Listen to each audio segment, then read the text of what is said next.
Amén. Temprano, cuando comenzamos el culto, leímos el Salmo 34 y recuerdo que en la iglesia en Venezuela, en la iglesia Lirio de los Valles, cantaban una alabanza muy seguido, pero esta alabanza yo no le prestaba atención, de hecho me aburría, porque para esa época yo veía más el ritmo que la letra. Pero hoy en día que conozco más la palabra del Señor, que me deleito en su palabra, recuerdo ese cántico y me da mucha esperanza y mucha fortaleza espiritualmente. La alabanza decía más o menos como: bendeciré a Jehová en todo tiempo, su alabanza en mi boca estará. En Jehová se gloriará mi alma, lo oirán los mansos y se alegrarán. Engrandeced a Jehová conmigo y exaltemos aún a su nombre. Yo busqué a Jehová y él me oyó, y de todos mis temores me libró. Amén. David, cuando escribió este salmo, dice en algunas Biblias, dice que por ejemplo, en la Biblia NTV, vamos a buscarla rápidamente por aquí, me gusta mucho. Aquí la tengo. Dice que este salmo fue escrito por David acerca de cuando se hizo pasar por loco frente a Abimelech, quien lo echó de su presencia. David, a pesar de que hacía la voluntad del Señor, al menos hasta ese momento David no había apartado su corazón a cosas vanas. Sin embargo, David pasó por muchas dificultades. Dios lo había llamado lo había ungido como rey desde muy joven, pero a consecuencia de eso, muchos se opusieron a él. Por ejemplo, Saúl lo estaba persiguiendo para matarlo y David no había hecho nada malo.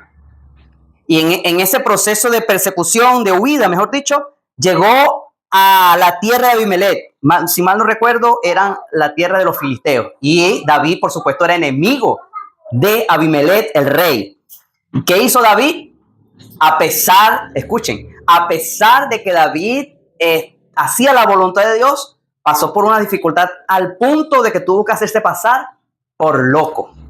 Y en la traducción NTV dice que David, cuando llegó allá, que lo atrapan, él comenzó a hacer movimientos de alguien como loco y hasta se babeaba. Y cuando Abimelech lo vio, le dijo: este hombre es un pobre hombre indefenso, soltémoslo, vamos a dejarlo porque él está loco. ¿Qué le vamos a hacer a un hombre loco? Y lo dejaron.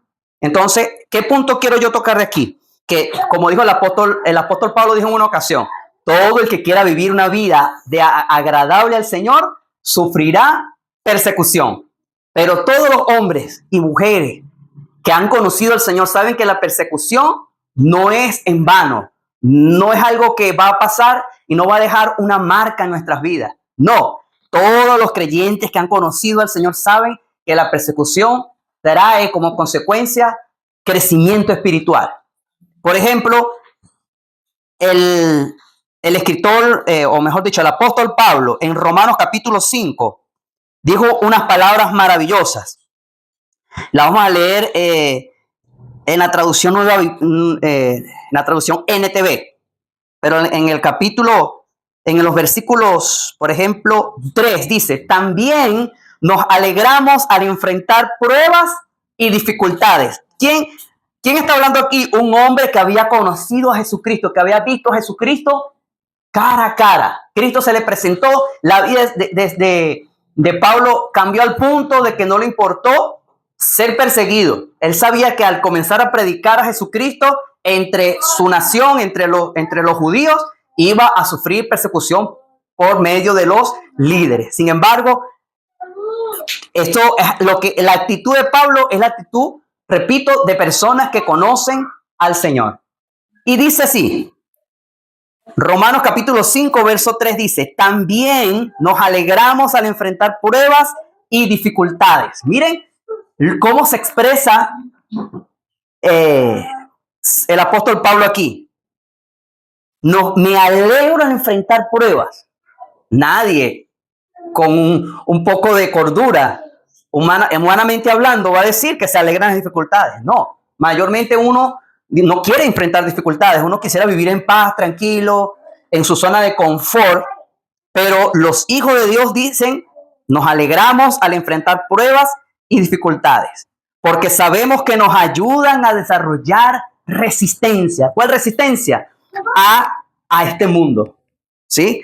Resistencia a estar fuertes en la fe en nuestro Señor Jesucristo. Dice así el verso 4, y la resistencia desarrolla firmeza de carácter. Quiere decir que los hijos de Dios entienden que las pruebas que Dios permite hacen que se forje un carácter en nosotros. ¿Cuál carácter? El carácter de Cristo. Cristo es nuestro mayor ejemplo. Dice la Biblia que Cristo no tenía la necesidad, pero fue al desierto y estuvo 40 días y 40 noches en el desierto. Y como dice el Evangelio de Marcos, Jesús estaba entre el desierto, pero entre también los animales salvajes. Pero dice también, pero los ángeles le servían. Y Jesús en el desierto, mucha gente no entiende, pero ¿por qué fue el desierto? Yo creo que Jesús nos estaba dando un ejemplo. Si él, sirviendo al Señor, pasó por un desierto o tuvo que pasar por un desierto, doblegar su vida ante Dios, él estaba diciendo, ustedes también lo van a hacer más adelante. Por eso que en Mateo capítulo 5, Mateo capítulo 6, el Señor dice, cuando ustedes oren, ¿sí? Van a hacerlo de esta manera. Cuando ustedes ayunen, van a hacerlo de esta manera. El ayuno y la oración para esta naturaleza pecaminosa es un martirio. Un martirio. Jesús está diciendo, ustedes deben martirizar su carne, deben doblegarla ante Dios. Jesús tuvo que ser, lo persiguieron muchas veces, no solamente en el momento de la cruz, Jesús sufrió persecución, no, y fue lastimado. Dice también que cuando Jesús entró a su tierra, en el capítulo 4 de Lucas, capítulo 4 de Mateo, dice que cuando Jesús abrió el libro de Isaías y dijo que esa profecía se había cumplido en ese momento, dice que la gente se molestó con Jesús a tal punto, dijo, ¿cómo este hombre va a decir que esa profecía se ha cumplido si él es un simple hombre, hijo de José? Entonces, bueno, hicimos una pausa porque tenemos una princesita aquí, la que estamos tratando de calmar, ¿verdad? Tenemos ahorita a tres princesas. Tenemos aquí a, ¿cómo se llama? Angelina Jolie, Ángela, y por allá tenemos a mi hija. Entonces, bueno, estamos tratando de calmar a las niñas. No es fácil para ellas porque son niñas y están acostumbradas a jugar. Es normal en ellos, ya. Entonces, estábamos hablando de que lo que sucede en la vida de una persona que conoce a Cristo es maravillosa. Todas las cosas las comienzan a ver desde una perspectiva divina. Los humanos, nosotros humanamente siempre vemos las cosas de una manera horizontal. Sí, no vemos más allá. Los problemas, las dificultades nos abruman y no sabemos qué hacer en ese momento. Pero cuando comenzamos a conocer al Señor, ya no vemos de una manera horizontal, sino comenzamos a ver de una manera de arriba hacia abajo, desde la perspectiva de Dios. Algo el Señor está enseñándonos con esta situación. Algo Dios me quiere enseñar. Algo Dios quiere mostrarme. Algo Dios quiere cambiar en mi vida. Entonces, los problemas y las dificultades para los hijos de Dios son diferentes a las personas que no conocen al Señor. Entonces, la invitación en esta noche es a que los creyentes que aún no conocen al Señor hagan el esfuerzo en conocerlo. ¿Por dónde? Por medio de la palabra del Señor. No es hasta que conocemos al Señor a través de su palabra es que nuestras vidas cambian. Cuando conocemos al Señor a través de su palabra, nuestras vidas cambian. Vamos a leer en esta noche Hebreos capítulo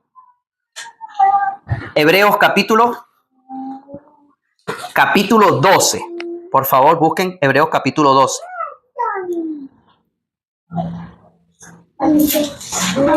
Hebreos Cuando lo tenga, que yo no lo tengo todavía. 12. Dice así. Antes de leer Hebreos capítulo 12, ¿o no? Vamos a leer capítulo 12, 3 versículos, y ahí quiero comentarles algo de mi vida personal. Y sé que muchos se van a identificar conmigo a través de las redes sociales y aún acá. ¿Sí? Muchas personas que no saben cómo vivir la vida cristiana. O sea, duran un tiempo en la iglesia y un tiempo fuera. No es tan estable. Parecieran como olas del mar. Un día están bien con el Señor, por así decirlo, pero otro día están abajo.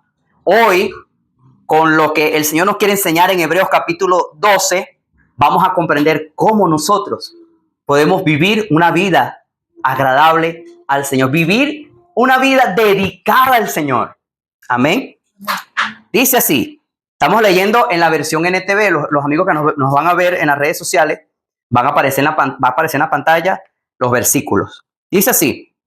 Por lo tanto, ya que estamos rodeados por una enorme multitud de testigos de la fe, quitémonos todo peso que nos impida correr. Quitémonos todo peso que nos impida correr, especialmente el pecado que tan fácilmente nos hace tropezar. Y corramos con perseverancia la carrera que Dios nos ha puesto por delante. Verso 2. Esto lo hacemos al fijar la mirada en Jesús, el campeón que inicia y perfecciona nuestra fe. Debido al gozo que le esperaba, Jesús soportó la cruz sin importarle la vergüenza que ésta representaba. Ahora está sentado en el lugar de honor junto al trono de Dios. El escritor dice a todos los que lean esta carta, piensen, verso 3, en toda la hostilidad que soportó Jesús por parte de pecadores, así no se cansarán ni se darán por vencidos. Después de todo, ustedes aún no han dado su vida en la lucha contra el pecado. Yo recuerdo hace unos años atrás, personas que van a ver, repito, en las redes sociales, van a hacer a la cabecita así cuando comiencen a escuchar de mi vida pasada. Mis primos, mis tías, ellos saben de que yo era una persona que estaba un ratico en la iglesia y un ratico fuera. Yo no sabía lo que era dedicar mi vida al Señor. No sabía, no podía y no sabía. Yo, de verdad, Dios sabe que había un deseo en mí de servir al Señor, pero el mundo me llamaba, la carne me hacía volver atrás constantemente. O sea, lo que me llegaba a mi mente era siempre de continuo a lo malo. Y yo decía dentro de mí, Dios mío, ¿por qué no puedo servirte con el corazón? ¿Por qué estoy un ratico en la iglesia y fueras? ¿Qué hago, Señor? Y recuerdo que el Señor no me dio estrategias. Yo recuerdo que nadie oró por mí. Por eso que no voy a hacer este pequeño testimonio algo sensacionalista. No voy a decir que el Señor se me apareció en una nube. No.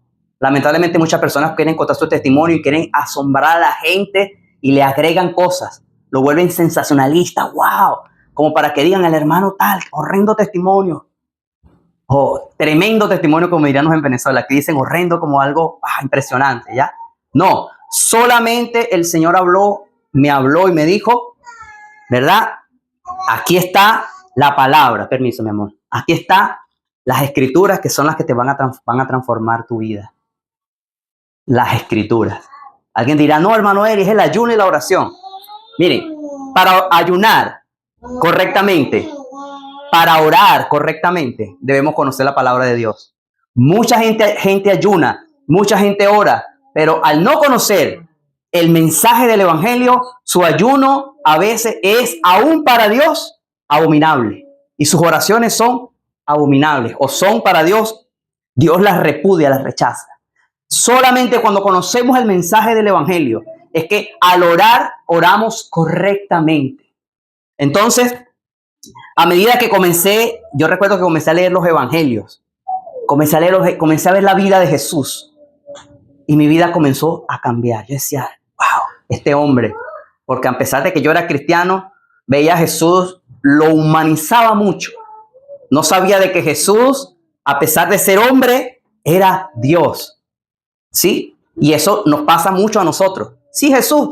Es impresionante cómo hoy en día muchas personas que se dicen ser cristianos, pero llega un mormón, por ejemplo, o llega un testigo de Jehová y están de acuerdo con lo que ellos dicen.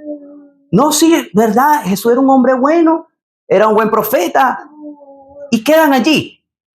Es impresionante como alguien que dice ser cristiano no ve a Jesús como lo que realmente Jesús es. Jesús ciertamente cuando estuvo en la tierra fue un hombre de carne y hueso, pero en la humanidad de Jesús dice la Biblia que reposaba toda la grandeza de Dios. Jesús era Dios hecho carne. Jesús tenía toda la presencia del Espíritu Santo en su vida. Jesús no era un hombre solamente común y corriente. Pero cuando comenzamos nosotros a entender al Señor Jesús, a medida que estudiamos, que leemos la Biblia, que comenzamos a leer los evangelios. Entonces yo quiero que sepan que no fue algo tan sorprendente o tan sensacional lo que pasó en mi vida para ser transformada. Solamente a través de la palabra del Señor y la oración. Mi vida fue transformada. Yo cuando comencé, a medida que iba estudiando, iba arrepintiéndome de mis pecados. Decía, Señor, todo lo que pensaba acerca de ti. Te veía desde un punto de vista solamente humano, Señor, perdóname. Señor, estás transformando mi vida. Hoy en día, quiero que sepan de que aún sigo siendo un pecador, aún sigo pecando, pero los pecados del pasado, esos pecados de la drogadicción, el alcoholismo, la vida sexual desenfrenada, la promiscuidad, se han ido de mi vida progresivamente. Hoy puedo dar testimonio de que la palabra de Dios es viva y eficaz. Y cuando comenzamos a leerla, comienza a traspasar nuestro ser interior. Un versículo que citamos mucho aquí en la iglesia, Teología de la Cruz, es segunda carta a Timoteo, capítulo 3, verso 16, donde el apóstol Pablo le dice a Timoteo, toda la escritura es inspirada por Dios, Timoteo, debes estudiarla, porque ella te enseñará la verdad. Ella te hará ver lo que está mal en tu vida, te corregirá cuando estés equivocado y te enseñará a hacer lo bueno.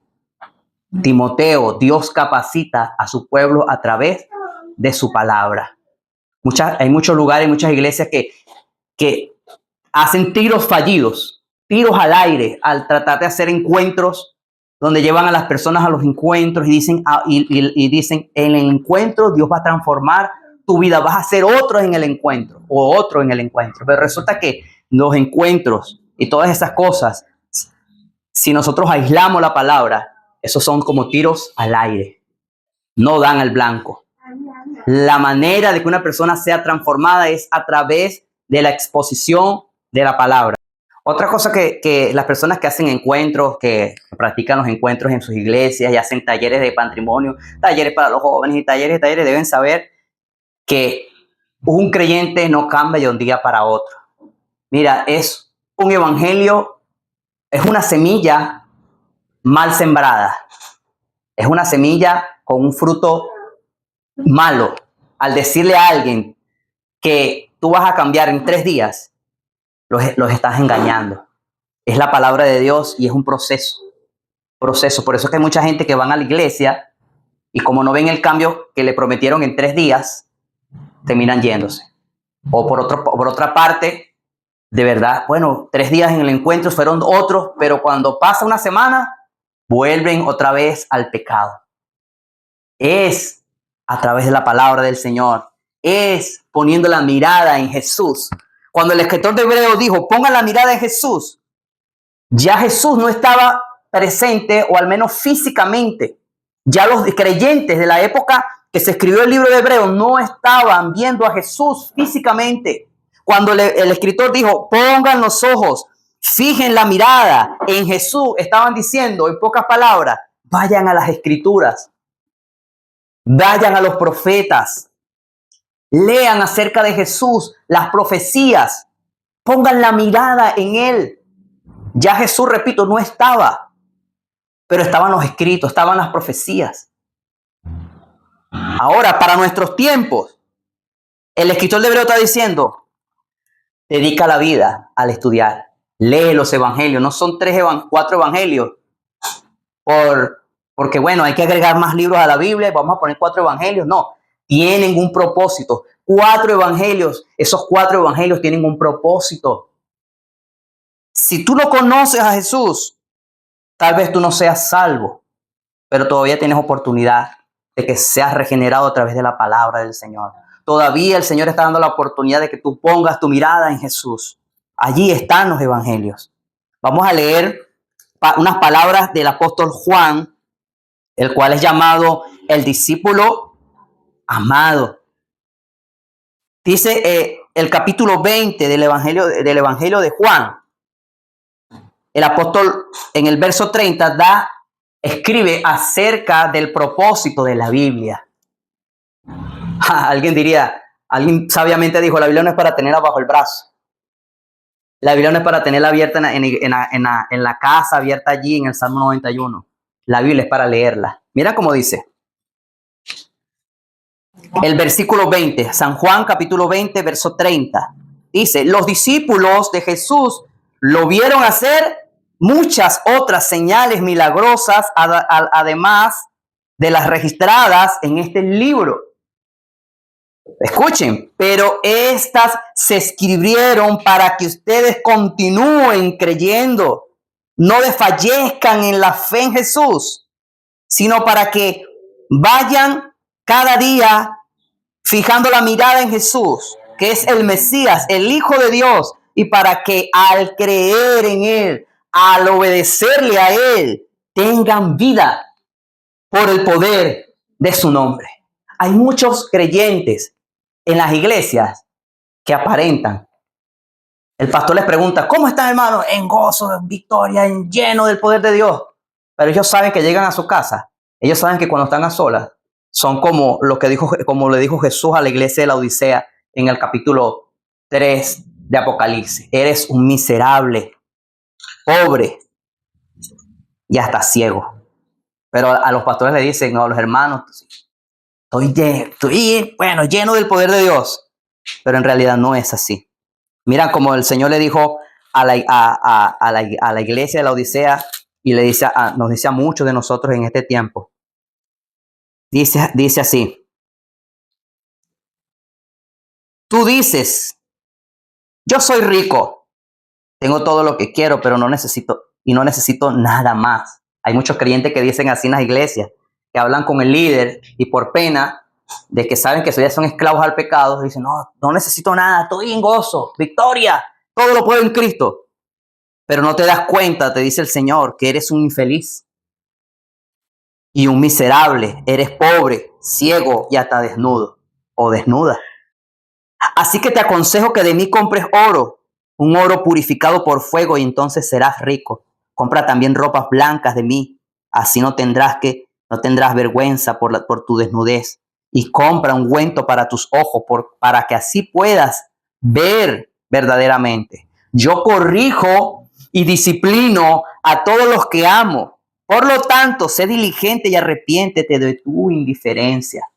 Si tú has sentido, ojalá que sea así, porque el mensaje del evangelio es para eso, la predicación es para que nosotros nos sintamos aludidos, nos sintamos confrontados por el Espíritu y terminemos arrepintiéndonos.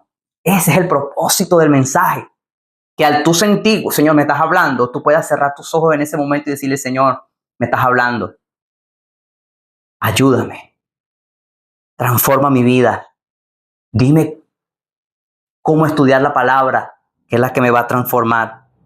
Hay un salmo, no recuerdo ahorita exactamente, pero dice así, ¿con qué limpiará el joven su camino?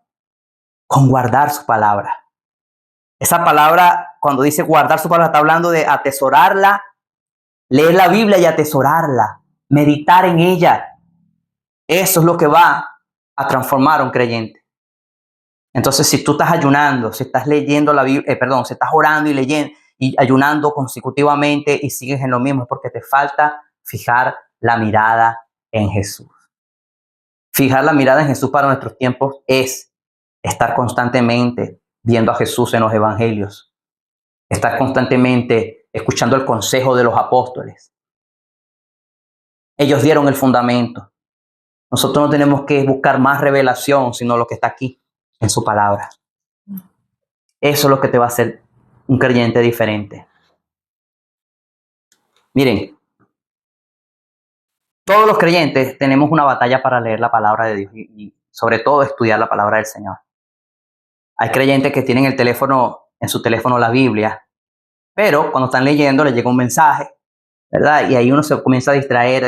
Me ha pasado, debo admitir que esta semana he estado muy metido en las redes sociales, viendo cosas en Facebook, en YouTube, y he descuidado un poco la palabra de Dios, y eso me tiene a mí muy preocupado, porque sé que el siguiente paso es frialdad, y no es la voluntad del Señor. La voluntad del Señor nos la dice, por ejemplo, el Salmo 1, donde el salmista David habla muy acertadamente acerca de cómo debe vivir un creyente. Dice así, Salmo 1. Perdón, es que es complicado buscar en la Biblia. Se quedan las hojas pegadas. Dice así, qué alegría para los que no siguen el consejo de malos. Qué alegría para los que no siguen el consejo. ¿Ustedes sabían que la mayoría de las personas que están en las redes sociales, los youtubers, influencers, la mayoría son personas que no creen en Dios? O al menos en el verdadero Dios. Ellos son malos. Pero tú estás prestando la atención a lo que dicen los youtubers, más que lo que dice. Por eso es que no creces en el Señor. Porque aquí está la palabra de Dios, pero no quieres esforzarte por leer la palabra del Señor, sino estás pendiente más desde lo que dicen los youtubers, los influencers, las noticias, las novelas, las series, las películas. Pero aquí el salmista dice, qué alegría, vas a ser una persona alegre cuando no escuches los consejos de malos. No pierdas el tiempo en eso, ni andes con pecadores.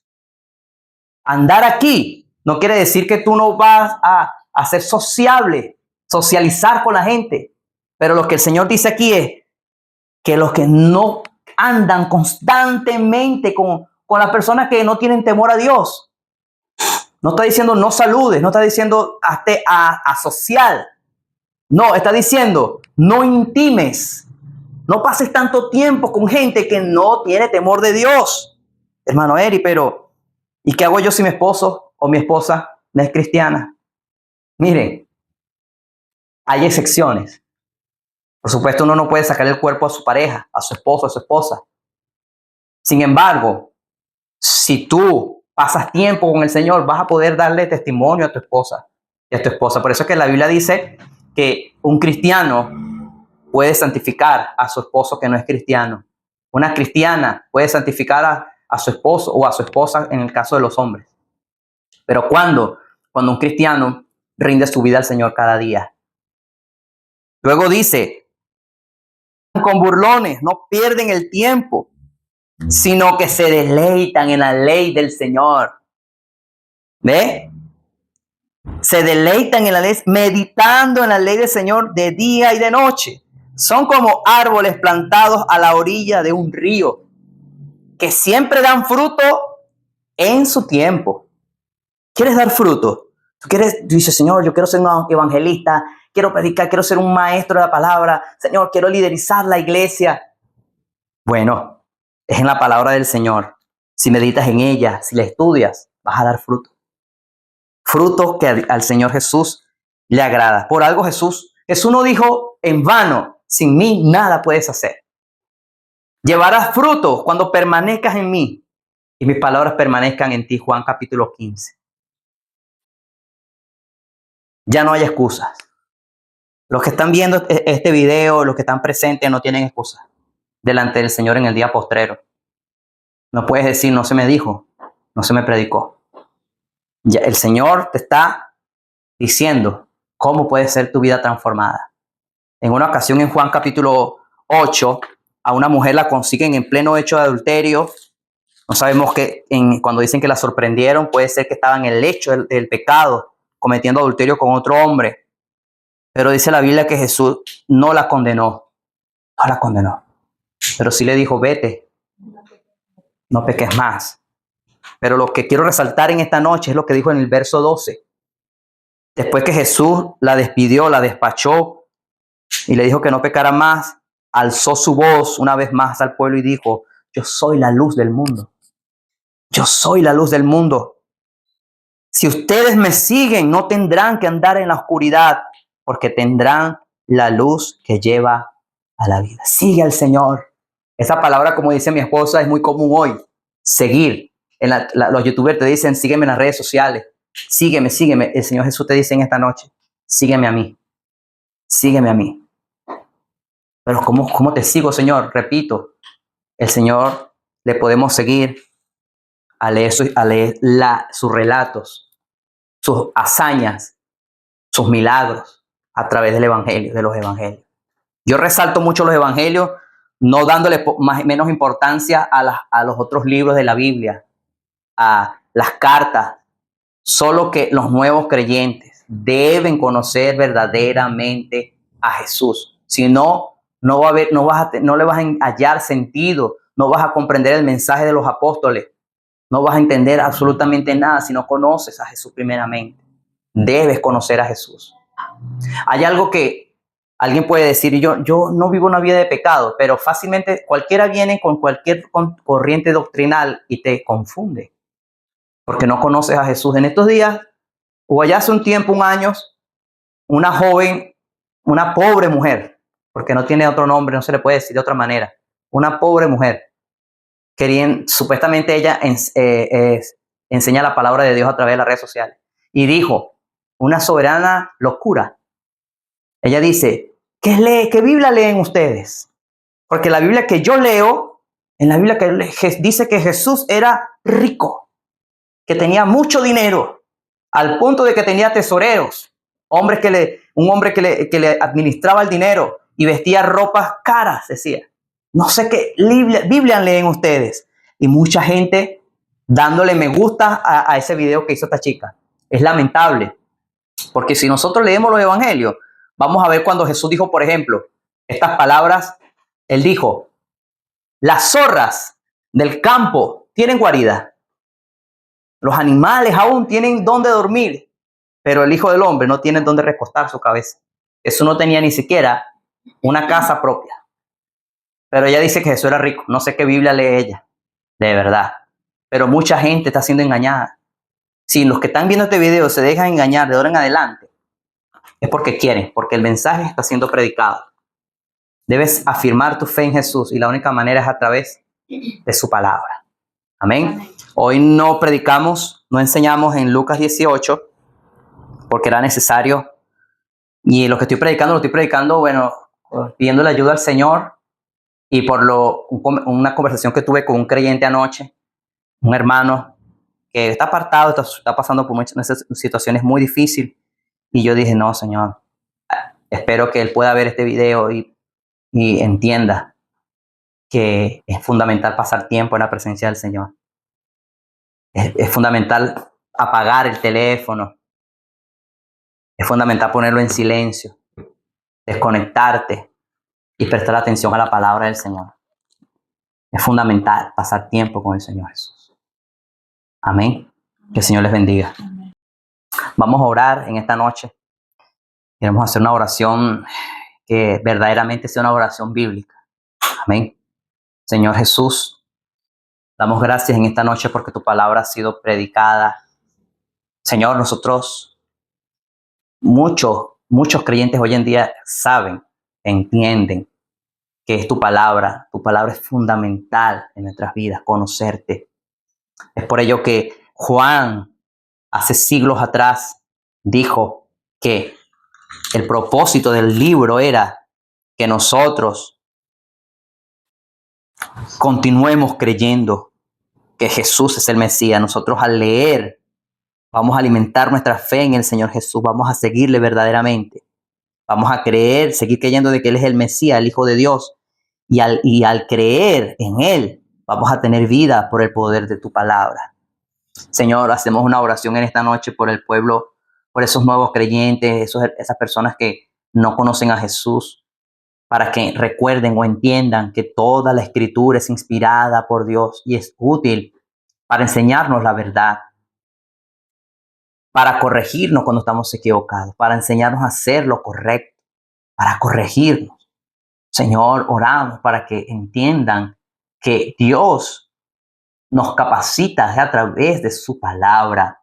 Amado Señor, oramos de esa manera para que nos sigan en el engaño de muchos que le imponen sus manos y les prometen libertad, pero aún los que imponen sus manos están en esclavitud.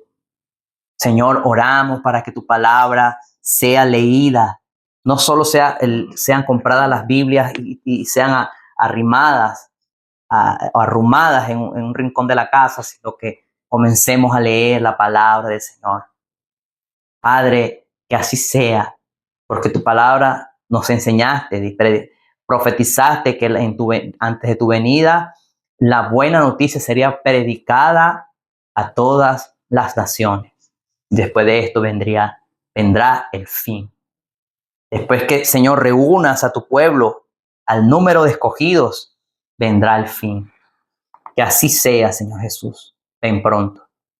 Amén y amén.